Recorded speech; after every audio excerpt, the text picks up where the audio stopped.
कि शाहजहां के 4 बेटों में से जिंदा था औरंगजेब। कौन कौन जिंदा था? औरंगजेब। मुगल वंश का पहला ऐसा शासक था जिसके चरित्र पर कभी दाग नहीं लगा। पहला ऐसा शासक जिसके चरित्र पर कभी दाग, जिसका बेदाग चरित्र था। भारत में 2 ही लोगों के बेदाग चरित्र रहे, राजगुरु के। सही बोल रहे हैं। और किसने कभी सुरा, सुंदरी, गांजा, भांग, अफीम किसी को गले नहीं लगाया, ना हाथ लगाया, जबकि इसके बाप दादाओं ने हाथ लगाया था। यानी कहने का मतलब इसके चरित्र की सबसे बड़ी विशेषता यही थी। जो लोग इसको चरित्रहीन कह रहे थे, चरित्रहीन नहीं था, जान लीजिए। बस इसका एक कृष्ण पक्ष ये था कि ये धर्मांध था, कट्टर था। ये अपने आप को ईरान का पौराणिक राजा अफरासियाब का वंशज कहता था, इतना कट्टर था ये। उठा के ले गए तो ये कट्टर था, बहुत ही खतरनाक शासक था। ठीक है, देखो ध्यान से। शाहजहां के 2 बेटे थे, पहला था औरंगजेब, ठीक है, दूसरा हुआ मुराद बख्श और तीसरा हुआ दारा शिकोह और चौथा हुआ शाह शुजा। कौन हुआ? शाह शुजा। औरंगजेब कहा जाता है कि चौथे नंबर का बेटा हुआ करता था, और इसके जो मुराद बख्श था और दारा शिकोह था और शाह शुजा था। इस दारा शिकोह को शाहजहां बहुत ज्यादा प्यार करता था, उसे किंग ऑफ लॉफ्टिसन भी कहा जाता है। दारा शिकोह काफी औरंगजेब के करीब, काफी शाहजहां के करीब रहा करता था और ज्यादा पढ़ा लिखा। पूरे मुगल वंश का सर्वाधिक शिक्षित यदि कोई व्यक्ति था तो कौन था? जैसे पूरे दिल्ली सल्तनत का सर्वाधिक शिक्षित व्यक्ति कौन था? मोहम्मद बिन तुगलक। वैसे ही पूरे मुगल सल्तनत का सबसे अच्छा शासक माना जाता था उदारवादी, जिसने गीता का फारसी भाषा में अनुवाद किया था। किसने? दारा शिकोह ने। तो वो आदमी इतना अच्छा था, उदारवादी था, इसके अंदर हर प्रकार के गुण थे और शाहजहां के काफी करीब था और शाहजहां इसे शासक बनाना चाहता था।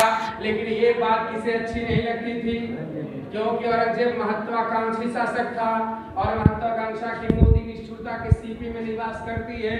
जो आदमी निष्ठुर होता है वही महत्वाकांक्षी आगे बढ़ता है। बात समझ में आई? ये महत्वाकांक्षी शासक था और महत्वाकांक्षी लोग किसी के होते नहीं है। Kingship no kingship. बादशाह किसी भाईचारे की मोहताज नहीं होती। बादशाह सिर्फ किसकी मोहताज होती है? सत्ता और सियासत की। 3 नवंबर सन 1618 को गुजरात के दोहार नामक स्थान पर जन्म हुआ किसका?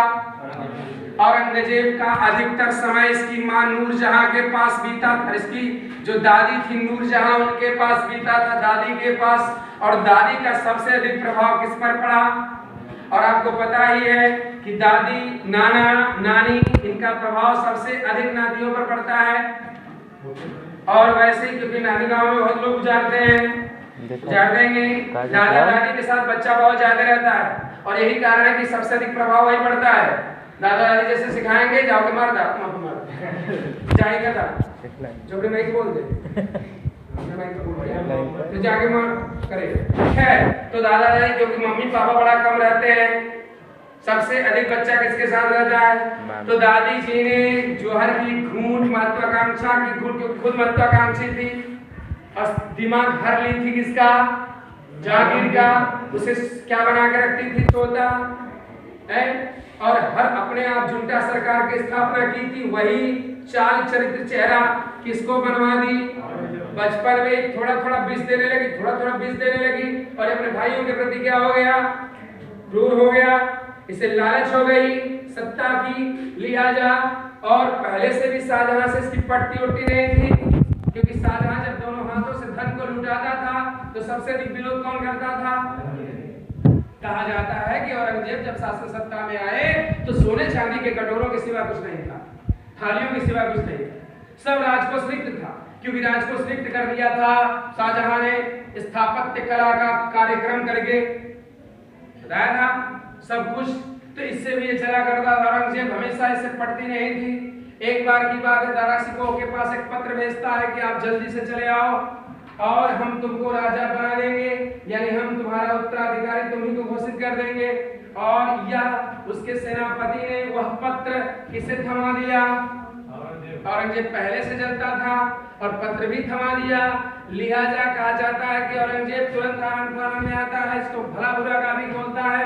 अब बोलने के बाद शाहजहां को 1657 में सत्ता से उतार कर फेंक देता है, मुहस्सन बुर्ज में कैद कर देता है आगरा में कि जाओ वहीं देखो। और इधर अपना 1658 में राज्याभिषेक करवा लेता है कौन? औरंगजेब। औरंगजेब पहला ऐसा मुगल वंश का शासक था जिसका राज्याभिषेक 2 बार होता है, 1658 में। इसके बाद दारा शिकोह और शाह शुजा से इस लड़ाई करता है, सामूगढ़ और देवराई का युद्ध। और इस युद्ध के बाद में इस युद्ध में ये हरा देता है और हराने के बाद इनको फिर मिला लेता है। और मिलाने के बाद एक रात के खूब से बड़ा सा जलसा रखता है। उसी जलसा में जब दोनों खाना खाकर बढ़िया बढ़िया दावतें वलीमा लूट कर आराम से सोए रहते हैं, उसी समय ये चमकती हुई तलवार निकालता है और गर्दन क्या कर देता है? दोनों भाइयों की हत्या कर देता है, जो मैंने अभी बताया कि बादशाह किसी भाईचारे की मोहताज, और उसी तरह हत्या कर देता है। और हत्या करने के बाद उन दोनों के सरों को तस्तरी में सजा के दिल्ली के पूरे बाजारों में घूमता है। कौन? समझ सकते हैं आप कैसा हो? अपने दोनों भाइयों की मुंडी समझ रहे हो ना? कटवा कर क्या करता है? मुआता है।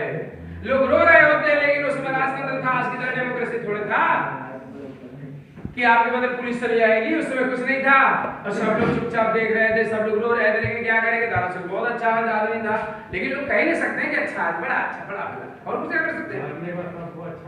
क्या कर रहे? और इसके बाद इसने 1659 में जब दोनों भाई मार दिए गए तो इसने अपना फिर से पुनः राज्याभिषेक करवाया दिल्ली में। अबुल मुजफ्फर मुहम्मद मुजफ्फर औरंगजेब बहादुर आलमगीर के नाम से। नाम कितना बड़ा है? अबुल मुजफ्फर मुहम्मद मुजफ्फर औरंगजेब बहादुर आलमगीर के नाम से इसने अपना राज्याभिषेक करवाया। अपने आप को जिंदा पीर कहता था। जिंदा पीर मतलब जिंदा भगवान है। मैं पीर मतलब भगवान।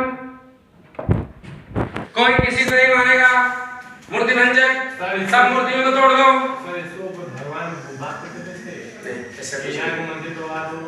ऐसा कुछ नहीं था। इस्लाम धर्म का प्रचार प्रसार करने के लिए हिंदू मंदिरों को तोड़वाने का काम इन्होंने किया था। मथुरा का कृष्ण मंदिर, काशी विश्वनाथ मंदिर 1699 में तोड़वा दिया बढ़िया से इसने। जब राज्याभिषेक करवा लिया तो अब भारत में इसने क्या कार्य किया? पहला कार्य किया कि भारत को दारुल उल इस्लाम के देश में कन्वर्ट कर दिया। दारुल हर्ब होगा काफिरों का देश। क्या कहता है? काफिरों के देश को इस्लाम का देश बना दिया। और इस्लाम का देश बनाने के लिए इसने क्या किया? इसने इस्लाम का देश बनाने के लिए भारत में जजिया कर को पुनः लागू कर दिया। जो जजिया कर नहीं देता था उसे इस्लाम धर्म में कन्वर्ट होना पड़ता था। जजिया करना देने की वजह से ही सिखों के 10वें गुरु गोविंद सिंह के दोनों बेटे जोरावर सिंह फतेह सिंह को त्योहारों में क्या किया? चढ़वा दिया। जजिया करना देने की वजह से सिखों के 9वें गुरु गुरु तेग बहादुर किसने क्या करवा दिया? हत्या करवा दिया। जो आजकल के पठान लोग हैं वो कल के राजपूत हुआ करते थे। औरंगजेब के जमाने में जो जजिया कर नहीं देता था उसको किस में कन्वर्ट करा देते थे? मुसलमान। वो जमाना, यानी उस समय की बात कर रहे हैं। इसलिए दारुल इस्लाम का देश बनाने का कार्य किया। शेष कार्य हमने आपको लिखा दिया है। टाइम मिलेगा तो उसमें भी क्या